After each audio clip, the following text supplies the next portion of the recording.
பூம்புகார் நகரத்துல வணிகர் குலத்துல வந்து பிறந்திருக்கார். காசு பணம் நிறைய இருந்தாலும் அவர்கிட்ட இருந்த சிவபக்தி தான் அதை விட ரொம்ப பெருசு. அந்த செஞ்சடை இறைவனோட அடியார்களுக்கு எது தேவைனாலும் இல்லைன்னு சொல்லாம கொடுக்கிற குணம் அவருக்கு உண்டு. அவர் செஞ்ச ஒவ்வொரு செயலும் இறைவனோட ஏவலால் செய்யறதா நான் நினைச்சு முழுக்க எல்லாத்தையும் தூய பக்தியோட செய்யறார்.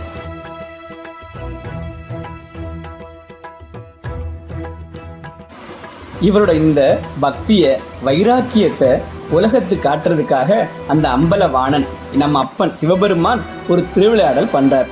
உமையவளுக்கே தெரியாத ஒரு மாய தோற்றத்தோட உடம்பு முழுக்க திருநீர் பூசி ஆனா வெளியில பாக்குறதுக்கு ஒரு காமுகன், அதாவது ஒரு துர்த்த வேடம் கெட்டவன் போல ஒரு வேதியர் உருவத்துல வராரு.